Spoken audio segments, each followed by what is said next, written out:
Hola a todos, soy el doctor Jason Medina, urólogo andrólogo. Quiero agradecer al comité organizador de la Universidad Mayor por permitirme participar en este congreso.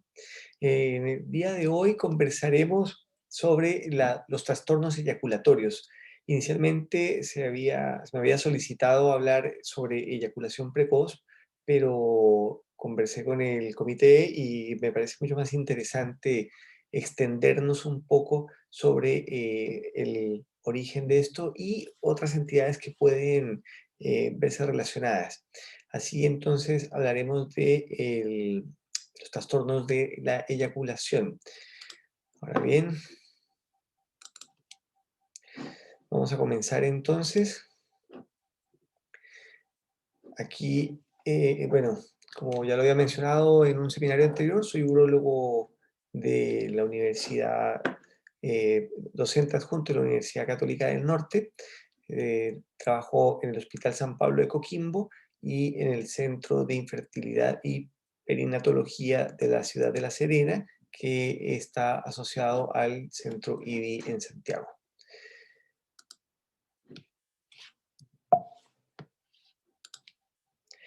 Esta imagen es solamente para recordar y hacer referencia a lo importante que es conocer para este tema la fisiología de la eyaculación, recordar la implicancia que tiene sobre el sistema simpático y obviamente el nervio pudendo. Solamente es un recuerdo porque esto es ciencias básicas y es importante tenerlo presente porque aquí en adelante vamos a tocar los términos en varias oportunidades. Cuando hablamos de trastornos de la eyaculación, tenemos que referirnos a lo mencionado en los años 60 por Master y Johnson, en los que se hacía alusión a 4 fases clásicas de la respuesta sexual.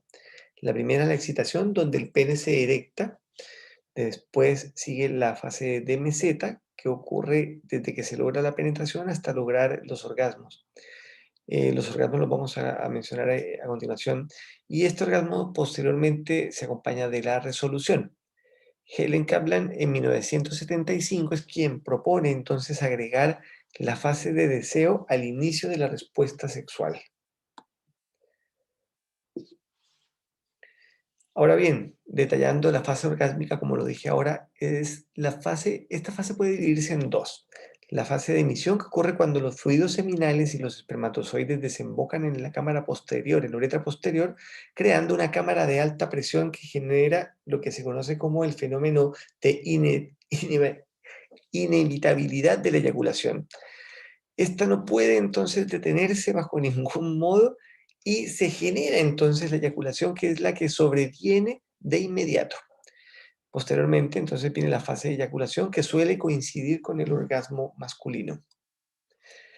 Ahora bien, desencadena esto, por último, el periodo refractario, y recordemos que el periodo refractario es el momento posterior al orgasmo masculino, luego del cual es imposible conseguir una nueva erección a pesar de la cantidad e intensidad de los estímulos que se estén ejerciendo. Los trastornos de la eyaculación no suelen ser graves, y esto es importante que lo tengamos presente, pero sí tienen importancia dependiendo de la edad en la que se presenten en el paciente y en especial en el desarrollo psicológico del paciente o en el estado anímico y psicológico del paciente.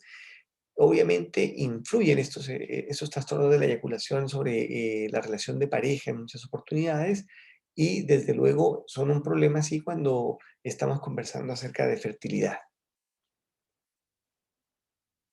En cuanto a la etiopatogenia, bueno, son varias las causales, pero debemos tener en cuenta básicamente neurológicas, anatómicas, estructurales, las psicogénicas y las mixtas. A continuación las vamos a detallar. En cuanto a las neurológicas, pues bien, empecemos conversando de esto. Se suelen presentar en especial en pacientes que hayan tenido denervaciones. ¿Qué quiere decir esto? Pacientes sometidos a cirugías como por ejemplo linfadenectomía, simpatectomía, cirugía abdominal pelviana extensa. Por ejemplo, en los cánceres de recto, la cirugía de Miles suele tener esta complicación o también la prostatectomía radical, etcétera. Posteriormente, las mielopatías, tener en cuenta las traumáticas, las mielitis, la esclerosis múltiple, entre otras.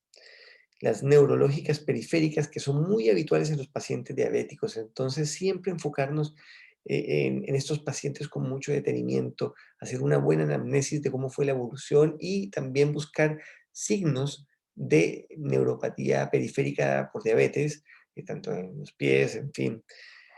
Y siempre les recomiendo tener, no solamente tener a mano la historia de decir es diabético, sino saber cómo está su cuidado en general. Ver cómo está la hemoglobina glicosilada es vital para afrontar este tipo de cuadros. Y también relacionadas en las causas neurológicas están las dadas por fármacos, en especial antidepresivos, antihipertensivos y benzodiazepinas. Siguiendo con la etiopatogenia, pues recordar que hay causas anatómicas, las que detallamos entonces, sabiendo que obviamente se pueden dar alteraciones estructurales, como por ejemplo en la prostatitis, en la hiperplasia prostática, y obviamente ligadas al tratamiento médico, alteraciones de la configuración de esa anatomía dadas por cirugía, por ejemplo, después de una adenomectomía. Y también las que pueden ser dadas por alteradas las estructuras anatómicas, por ejemplo, en uretra por la estenosis uretral y patología congénita, por ejemplo, extrofia, hipospadias, epispadias. Cuando hablamos de trastornos de la eyaculación, pues tenemos que tener este tercer ítem o causal, como lo denominé al principio, que son las causas psicogénicas. Y tener en cuenta entonces trastornos de la personalidad, factores educativos y religiosos de los pacientes, obviamente. La sensación de culpabilidad, identificar la ansiedad del paciente y la angustia. Y obviamente cuando se puede acudir a la pareja, tener en cuenta en la charla o en la orientación que posición ahí frente al temor a los embarazos. Ahora bien, están las causas mixtas. Obviamente, cuando hablamos de causas mixtas, puede ser una combinación de cualquiera de los tres anteriores. Bien, como dije hace un momento, para un buen diagnóstico debemos tener en cuenta entonces una anamnesis. Esto quiere decir que de una disfunción eyaculatoria se basa importante o básicamente en una buena anamnesis. Esta se apoya básicamente no solamente en la exploración física, sino también, como lo dije hace un momento, en explorar el concepto psicológico del paciente, la ansiedad, los temores religiosos y en especial también llegar a hablar sobre la pareja y si se puede en un momento dado tener acceso a una conversación con la pareja es extremadamente importante. Y bueno, obviamente habrá algunos estudios complementarios que nos pueden ayudar.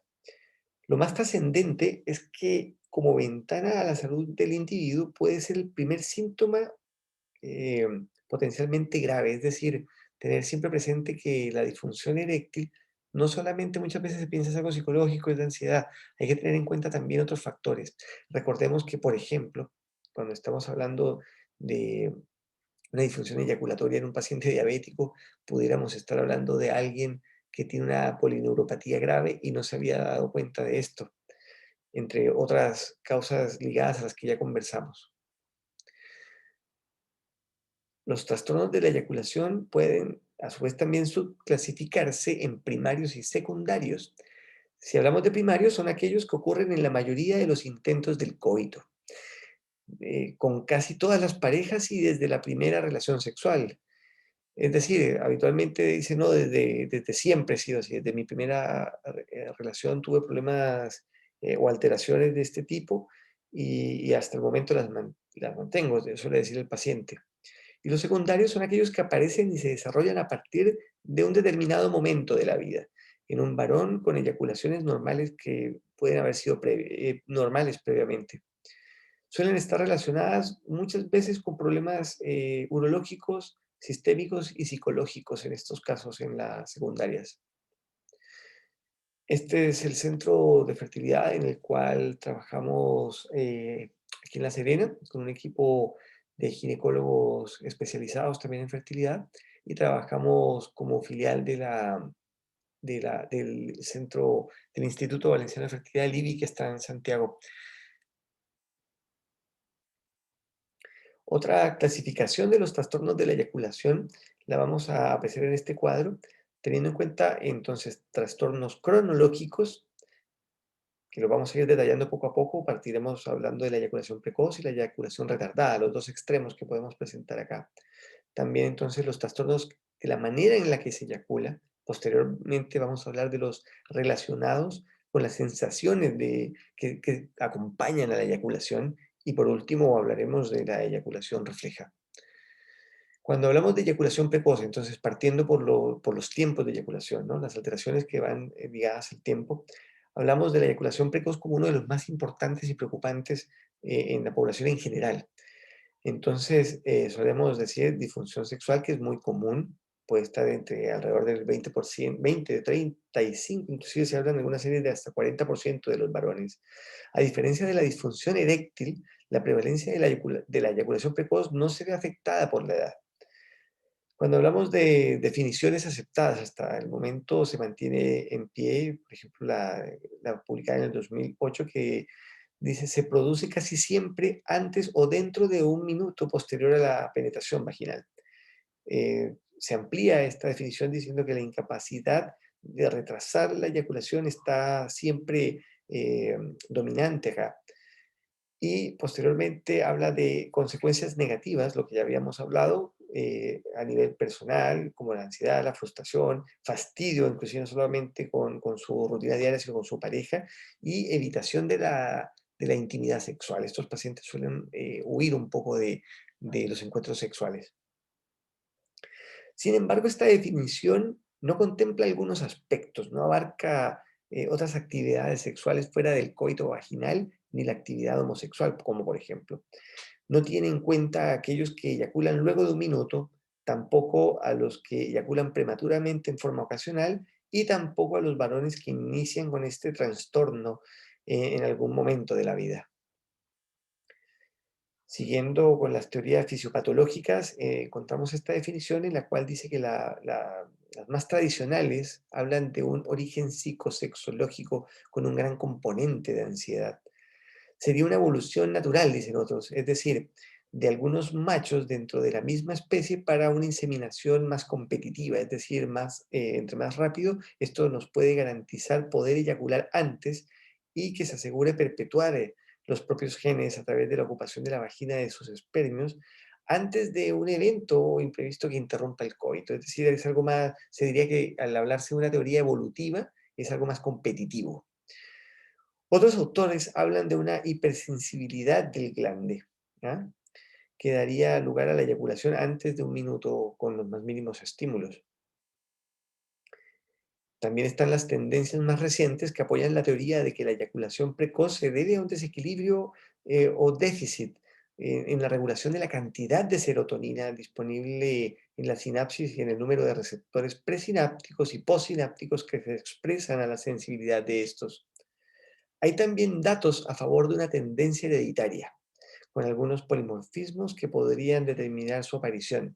En lo personal, he visto algunos trabajos que hablan sobre esto, que habla de la teoría hereditaria, y en algunos muy pocos casos se ha logrado identificar esto los papás. Algunos han dicho, no, mi abuelo también dice haber tenido un problema similar, pero es poco la información, porque muchas veces esto no se transmite o no son conversaciones dentro de la familia, muchas veces por machismo, que es muy arraigado a nivel social, obviamente.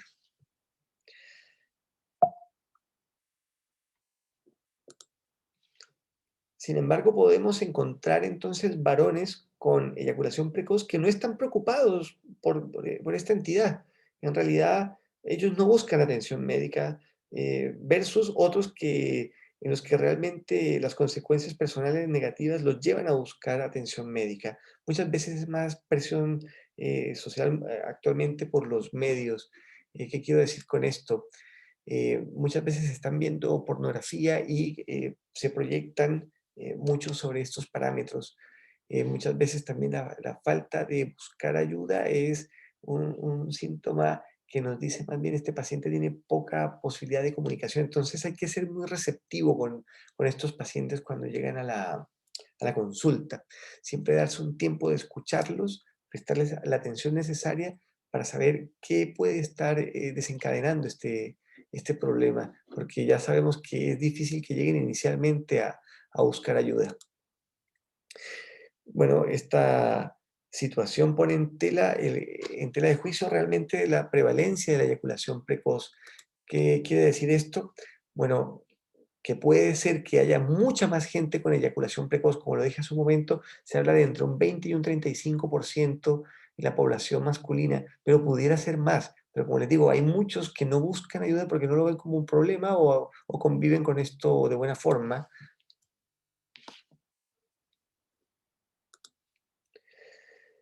Ahora bien, se pueden reconocer cuatro síndromes de eyaculación precoz. La eyaculación primaria o de toda la vida, como ya lo dijimos hace un momento, la eyaculación secundaria o adquirida, la eyaculación precoz variable natural y la disminución eyaculatoria símilo-precoz.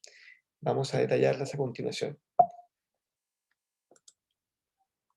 Cuando hablamos de eyaculación precoz primaria, como lo dijimos, básicamente se describe que ha sido en la mayoría de los casos deberían encajar entre unos 30 y 60 segundos, es decir, la mayoría de los pacientes que tienen este problema, hasta un 80% describen que el desempeño, el momento, hasta la eyaculación, desde que penetración hasta la eyaculación, pudiera llegar a oscilar en ese tiempo, es lo que quiero decir.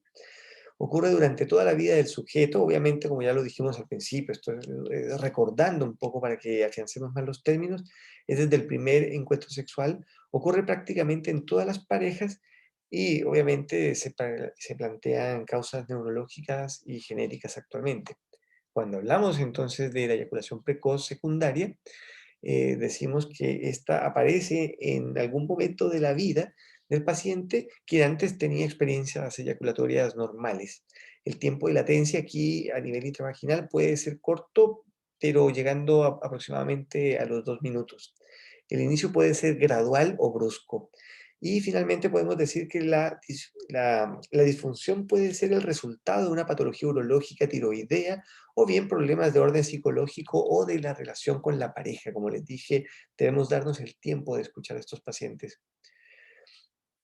Cuando hablamos del tercer punto, la eyaculación precoz variable natural, esta hace referencia en cuanto que el tiempo de latencia eyaculatoria puede ser corto o normal, oscila en estos pacientes. La eyaculación precoz puede ocurrir de manera inconsciente e irregular y eventualmente en forma situacional.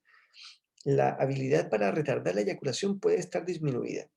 El paciente tiene la impresión de una disminución del control de la eyaculación y puede considerarse en estos casos la psicoterapia como la primera opción. Esto es importante tenerlo en cuenta, porque vuelvo al primer punto arriba en esta lámina en el que dice que el periodo puede ser normal. Entonces, muchas veces con una buena orientación de psicoterapia es suficiente. Es importante, entonces, siempre para nosotros, en este punto quiero hacer hincapié porque sé que hay sexólogos presentes que para un urólogo, para un andrólogo, también para un ginecólogo, es importantísimo tener un terapeuta sexual, ¿ok? Un sexólogo es súper importante porque muchas veces están entrenados para detectar este tipo de casos en especial y no van a tener que pasar por medicamentos ni otras cosas. Cuando hablamos de la eyaculación símil, Eh, aquí hacemos referencia a lo siguiente: el tiempo de latencia eyaculatoria vaginal se ubica en el rango normal o incluso mayor. El paciente tiene la percepción de una eyaculación precoz, consistente o inconsistente. La habilidad para retrasar la eyaculación está disminuida o ausente. Y es importante mencionar que el paciente cree que tiene una eyaculación precoz, pero en realidad no lo es. Cuando llegan narrando los tiempos, no lo es. Muchas veces dicen, no, es que no puedo dominar la eyaculación, no tengo forma de controlarla. Pero cuando le preguntan, dicen, no, son 15 minutos, 20 minutos. Entonces muchas veces es un tema autoinfligido o un parámetro o un estándar que ellos autoimponen. Me ha pasado mucho y está publicado también que en población joven que tiene mucho acceso a pornografía, videos muy largos, creen que estar ahí el tiempo suficiente para ellos es media hora. Entonces, hay que explicarles que esas tomas muchas veces son tomas realizadas o escenas editadas a lo largo de un día, dos, o inclusive hay de varios días, varias tomas cortas que las publican en el mismo escenario y dan una prolongación de ese tiempo en cámara, pero en realidad no es lo que parece. La preocupación en general, bueno, está explicada de mayor manera por los trastornos mentales. Muchas veces, vuelvo y lo repito, es más un tema de ansiedad. Entonces, siempre tener en cuenta eso con los pacientes, por favor. Ahora bien, trastornos de eyaculación, vamos a hablar, como ya dijimos, la primera etapa de esta parte es la eyaculación en los tiempos. Entonces ya hablamos de la precoz y ahora vamos a hablar de la retardada. Cuando hablamos de la eyaculación retardada, eh, quiere decir que necesita una estimulación prolongada del pene erecto para conseguir la eyaculación.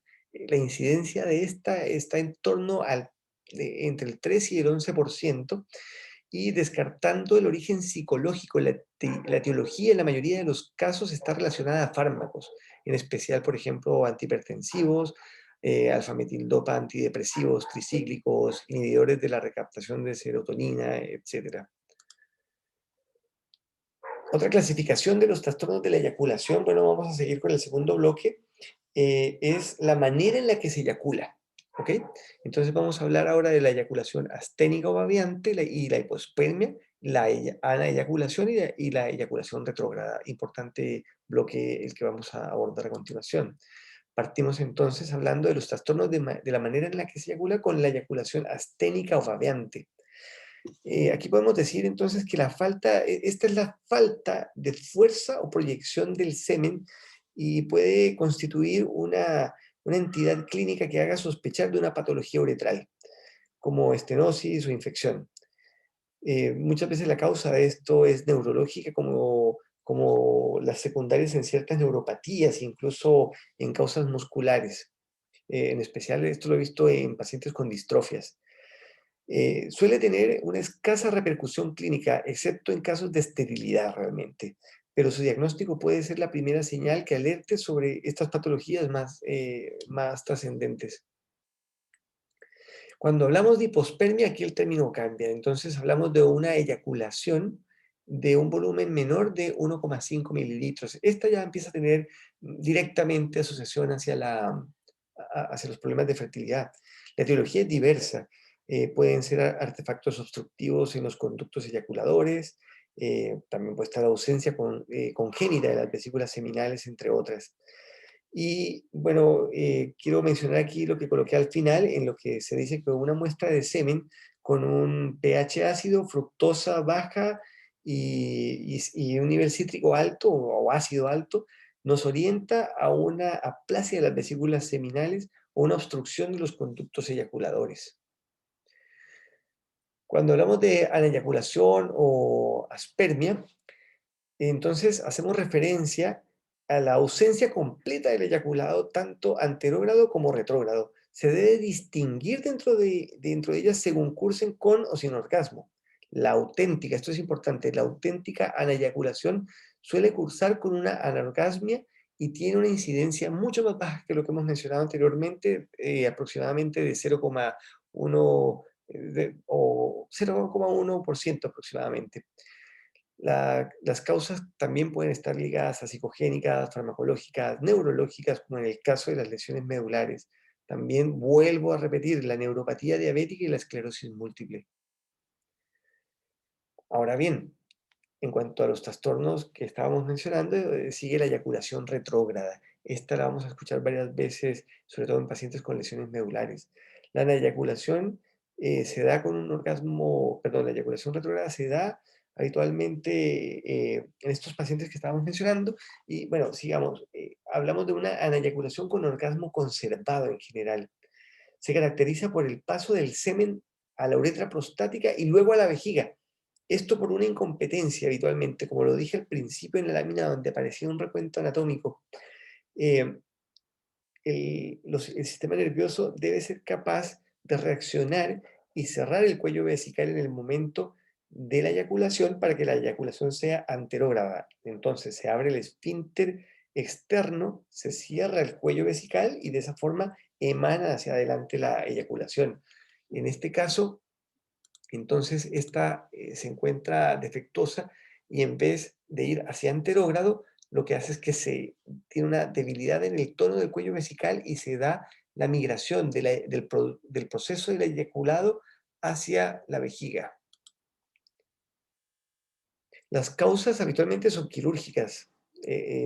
Por ejemplo, en la RTU de próstata, hasta en el 30% de los casos, también los fármacos, como son los fármacos utilizados para tratamientos de la hiperplasia prostática, los alfa bloqueadores. Y vuelvo a insistir nuevamente, pacientes con neuropatía diabética también lo pueden presentar. Muchas veces el caso típico o la motivo de consulta es no estoy eyaculando. Y uno le pregunta, ¿usted es diabético? Sí. ¿Usa insulina? Sí. ¿Hace mucho tiempo? Sí. Y empiezan a hablar de claros signos de neuropatía diabética. Este paciente, entonces, lo primero que hay que descartar es esto. El diagnóstico, bueno, ¿cómo lo hacemos? Buscando la presencia de espermatozoides en la orina post-orgasmo. En el caso de sospecharse de una azoospermia, se puede determinar con fructosa en orina post-orgasmo. Es decir, hacemos una prueba de orina en la que encontremos espermatozoides, hablamos de eyaculación retrógrada. Si hablamos de que no se encuentran espermatozoides, pero encontramos fructosa, entonces estamos hablando en esa orina poseyaculatoria, entonces estamos hablando de otro defecto que sería una anorgasmia. Otra clasificación de los trastornos de la eyaculación, siguiendo con este bloque interesante, es la eyaculación dolorosa o el síndrome de dolor post-orgasmo. Entonces, en este caso, eh, perdón, sí, ahora vamos a hablar, claro, estamos en el bloque en el que se presentan los trastornos relacionados con la sensación que acompaña la eyaculación. Es decir, ya hablamos de defectos en el tiempo, hablamos de la forma en la que se eyacula y a continuación entonces hablaremos de lo que se relaciona a las sensaciones durante el proceso del eyaculado. Partiremos hablando entonces por la eyaculación dolorosa.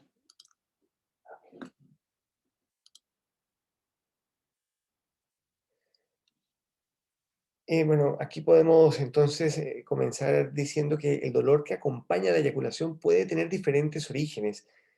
Solo una detallada anamnesis será capaz entonces en estos pacientes de distinguir los focos y orientar el diagnóstico de la etiopatogenia.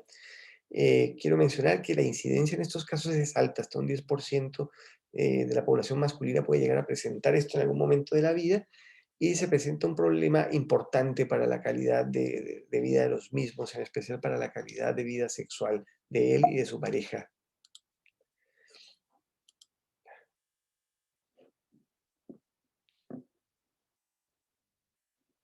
Cuando hablamos de eyaculación dolorosa, entonces es importante tener en cuenta que en ocasiones esta eyaculación se precede de un dolor agudo medular. ¿Y qué quiero decir con esto? Un dolor en algunos pacientes puede referir como un calambre y es típico de las lesiones medulares incompletas que dan lugar a entrecruzamientos de las vías eferentes. Vuelvo a pedirles que recuerden la primera lámina que vimos en la que se habla de del afrontamiento de la fisiología, de la configuración anatómica. Entonces hay este entrecruzamiento de fibras medulares que nos conlleva de las vías eferentes, el entrecruzamiento de las vías eferentes, que hablan entonces que identifican como señales dolorosas, que debieran ser percibidas como placenteras.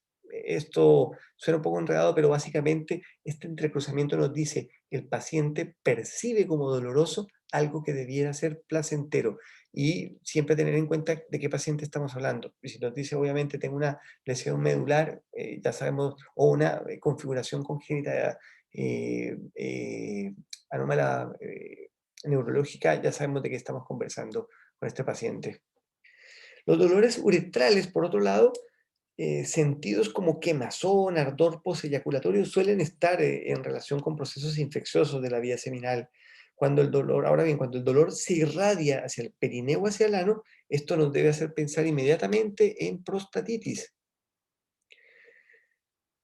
Bien, cuando tras la eyaculación persiste el dolor, que habitualmente se describe como pélvico bajo, más hacia la zona testicular, debemos tener siempre en cuenta entonces patología obstructiva de la vía seminal.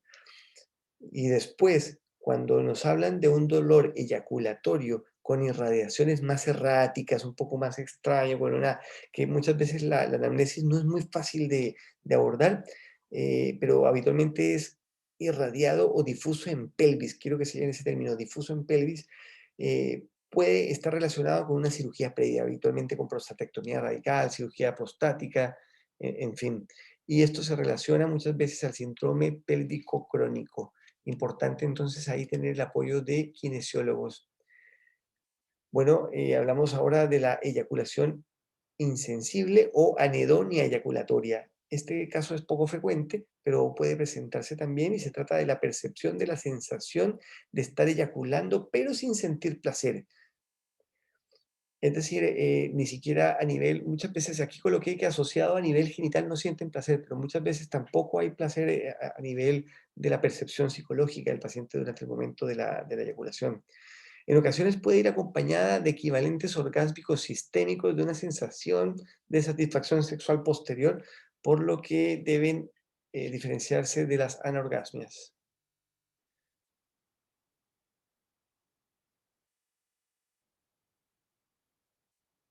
Ahora sí.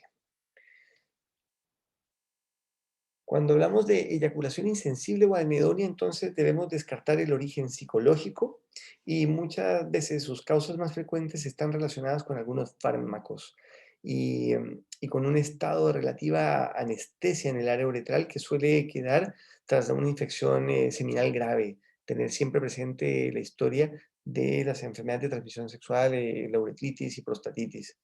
Son menos frecuentes estas causas, en esto las causas neurológicas y tumorales, aunque deben tenerse siempre presentes.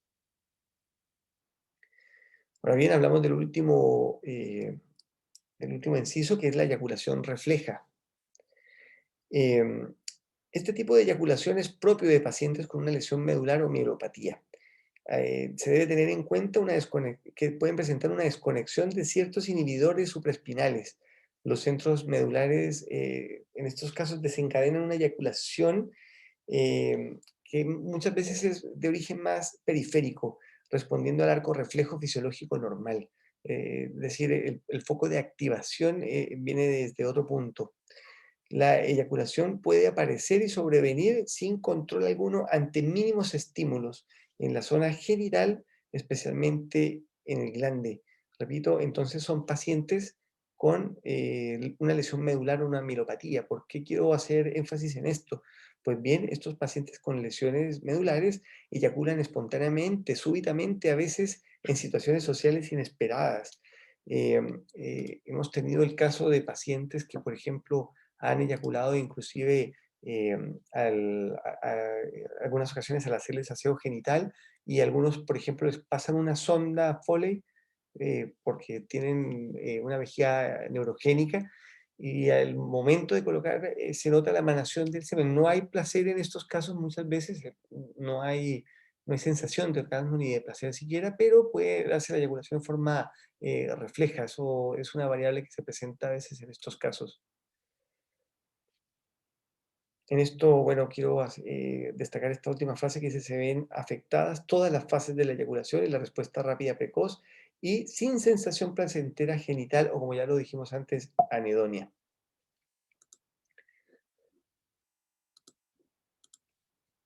Ahora bien, vamos a abordar los tratamientos en este seminario y hablaremos de los sexológicos. Como dije ya, siempre tener a mano el contacto de un sexólogo, hacer equipo con un sexólogo es muy importante, es una de las primeras recomendaciones que yo daría para este abordaje. Y después vamos a hablar de lo farmacológico y lo quirúrgico no lo vamos a abordar en este seminario porque hace énfasis básicamente a terapéutica de urología, más de especialidades quirúrgicas y de andrología.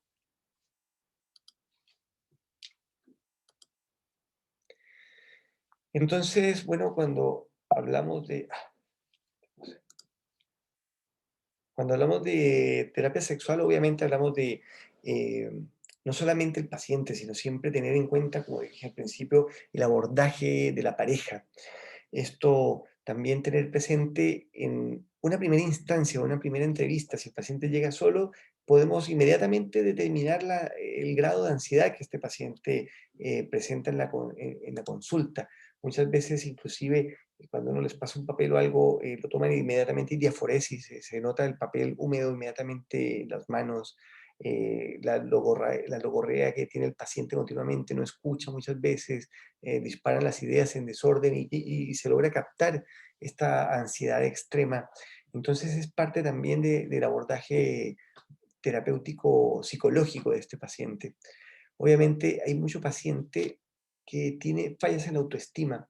Dentro de los tips psicológicos son los típicos pacientes retraídos, que van bien, como se dice, echados para abajo, no cuesta encontrar y muchas veces sacarles el historial clínico del por qué sucedió esto, cómo sucede, de hace cuánto, cómo es su relación con la pareja, son un poco herméticos. Entonces es importante, vuelvo y le digo, en este tipo de consulta pasamos a ser también muy psicólogos, pero importante, vuelvo y repito, tener un terapeuta que aborde estos casos.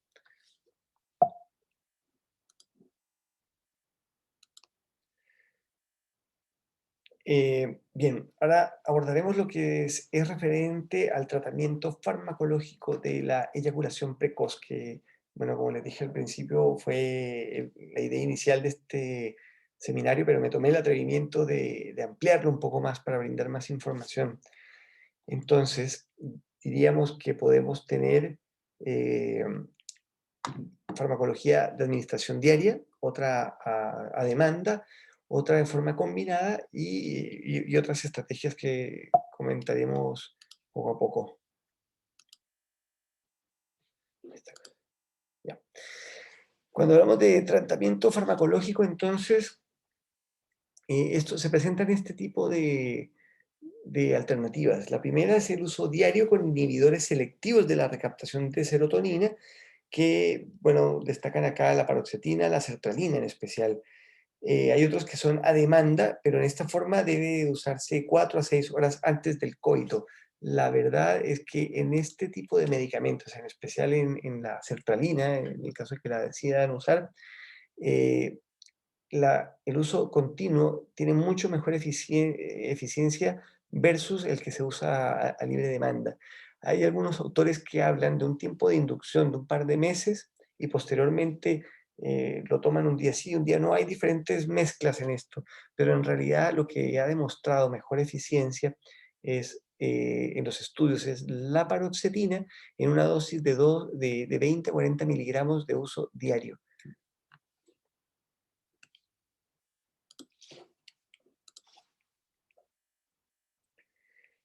El tratamiento, entonces, mejora si se obtiene habitualmente más de 10 días tratando el paciente, donde uno empieza a ver los efectos reales positivos sobre el trastorno por el cual el paciente consultó, la eyaculación precoz en este caso. Efectos adversos obviamente pueden aparecer y muchas veces es la fatiga, la somnolencia, bostezos, náuseas, diarrea y sudoración. Infrecuentemente pueden presentar disminución de la libido. Rara vez también presentan alteraciones en la erección. Pero hay pacientes que pueden ser un poco más sensibles a estos medicamentos y poderse pasar inclusive a una anorgasmia. Un pequeño grupo de estos pacientes puede presentar también una agitación severa. En ese caso, inmediatamente se debe suspender el tratamiento y obviamente, como lo coloco ahí abajo, eh, no administrarlo en pacientes con trastorno bipolar. Hay que tener mucho, mucho cuidado con este grupo de pacientes. Cuando hablamos de tratamiento farmacológico de la eyaculación precoz, es un tratamiento crónico. ¿Sí? A ver, lo que quiero decir es que el tratamiento crónico con estos inhibidores de recaptación de la serotonina puede afectar la espermatogénesis, dañar la membrana espermática, incrementar entonces así la fragmentación de ADN por mecanismos que en realidad, aunque hay muchas publicaciones buscando a nivel de laboratorio, no han sido muy aclarantes. Entonces, importante tener en cuenta, si es un paciente en estudio de fertilidad, tratar de que no tenga este tipo de acceso medicamentoso, ¿ok? Algunos de los pacientes pueden observarse, como dije, dentro de los efectos adversos, deterioro de la función sexual, pero hay que tener especial consideración porque muchas veces llegan refiriendo una eyaculación precoz, una pequeña disfunción eréctil, no se presta atención sobre esa disfunción eréctil que ya viene en progresión. Atentos con los pacientes fumadores que ya traen una disfunción eréctil, pero no la comentan o la resguardan un poco y hablan solamente de un tiempo corto. Entonces este paciente se ve afrontado a una erección de débil tono que se pierde pronto, entonces activa muy rápido su mecanismo de activación sexual y eyacula. Entonces, ahí hacemos encadenamiento a lo que decíamos antes, es una eyaculación precoz secundaria que fue adquirida con el tiempo. Este paciente, si mejoramos su disfunción eréctil con tratamientos como por ejemplo inhibidores de la 5-fosfodiesterasa, pueden eventualmente llegar a mejorar entonces los tiempos de eyaculación. Ahora bien, vamos a hablar de este medicamento que apareció en el mercado hace un par de años, es de los más nuevos, la dapoxetina. Este también es un inhibidor de la recaptación de serotonina y fue diseñado especialmente para usar a libre demanda. La acción, pues obviamente, es la inhibición de la recaptación neuronal de la serotonina y con ulterior potenciación de la acción de los neurotransmisores en los receptores tanto a nivel presináptico como postsináptico. La contraindicación, importante mencionarla, porque muchos de estos pacientes pueden ser bastante mayores de edad, adultos mayores, y tener, obviamente, lo primero es hipersensibilidad, insuficiencia cardíaca, alteraciones de la conducción. Aquí quiero que hagan un, eh, un pequeño espacio para recordar entonces que estos pacientes deben estudiarse si son mayores, deben tener un electrocardiograma y fijarse que no hayan bloqueos de mayor complejidad. Em, síndromes de Podemos hablar también en estos casos de cardiopatía isquémica. Hace algún tiempo supe de casos de pacientes con eh, infartos previos que no fueron diagnosticados y estaban usando este medicamento y obviamente es una contraindicación. También la insuficiencia hepática debe tenerse en cuenta en estos casos, sobre todo en pacientes que han tenido antecedentes de OH. El uso concomitante con la IMAO, también con los inhibidores de la recaptación de serotonina, antidepresivos tricíclicos y otros medicamentos con este tipo de efectos hay que tenerlos en consideración también como una contraindicación. Es importante tenerlo muy presente. Es decir, no usarlo principalmente para que lo tengan presente, no usarlo con otros inhibidores de la recaptación de la serotonina. Muchos han pensado que se potencian y no es así. Vuelvo y repito, la dapoxetina se usa a libre demanda y el caso lo podemos seleccionar.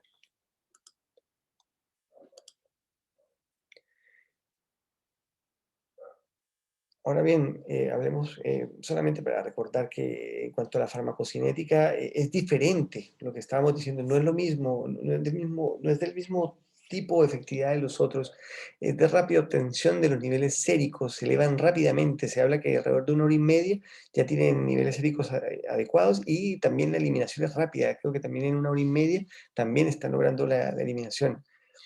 Se emplea a demanda, la dosis es esta, de 30 a 60 miligramos, 1 a 2 horas antes del encuentro sexual.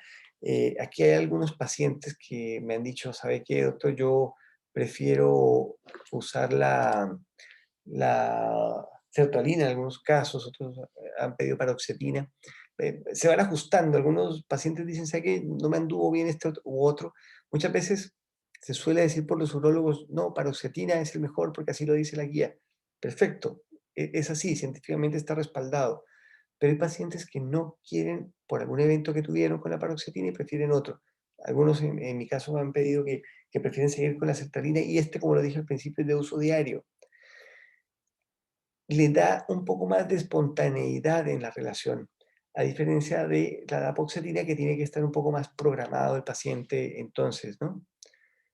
Esto es un punto de discusión. Hay algunos andrólogos, sexólogos que no están de acuerdo con esto, pero vuelvo y lo pregunto, es algo que se ha conversado en varios congresos, de hecho.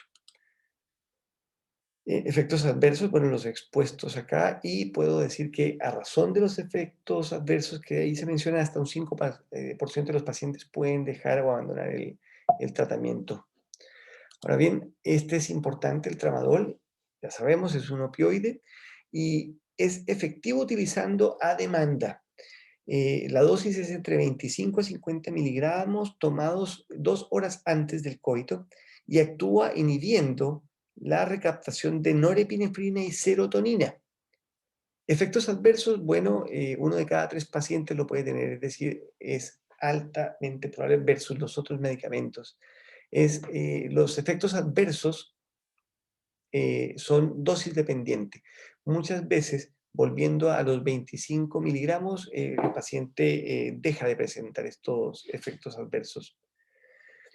Ahora bien, en cuanto a lo que habíamos hablado antes del uso concomitante de inhibidores de la 5-fosfodiesterasa, decimos que al menos 30% de los varones con eyaculación precoz puede llegar a presentar disfunción eréctil. Tener en cuenta siempre esto en la anamnesis, como ya lo dije antes.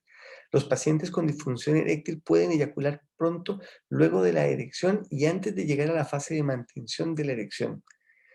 Los inhibidores de la 5-fosfodiesterasa se han utilizado solos o en combinación con los inhibidores de la recaptación de serotonina. Algunos estudios han mostrado mejor control eyaculatorio con este medicamento asociado, con disminución del periodo refractario posteyaculatorio en los varones. Es importante también tener en cuenta que muchos narran entonces que pueden volver a tener un segundo coito en un tiempo más corto. Los tratamientos combinados pueden provocar, obviamente, que se presenten mayores efectos adversos. Como ya lo dije al principio o hace un momento, combinar estos dos nos puede traer o potenciar efectos adversos y el paciente finalmente abandona el tratamiento. Entonces dice, no, el doctor no me ayudó. Posiblemente lo que necesitaba era uno de los dos. Vuelvo y repito, el paciente puede llegar realmente con una disfunción eréctil y si le sumamos entonces un inhibidor de la recaptación de la serotonina, vamos a potenciar efectos adversos que él no quería y deja el tratamiento. Y su disfunción eréctil sigue progresando.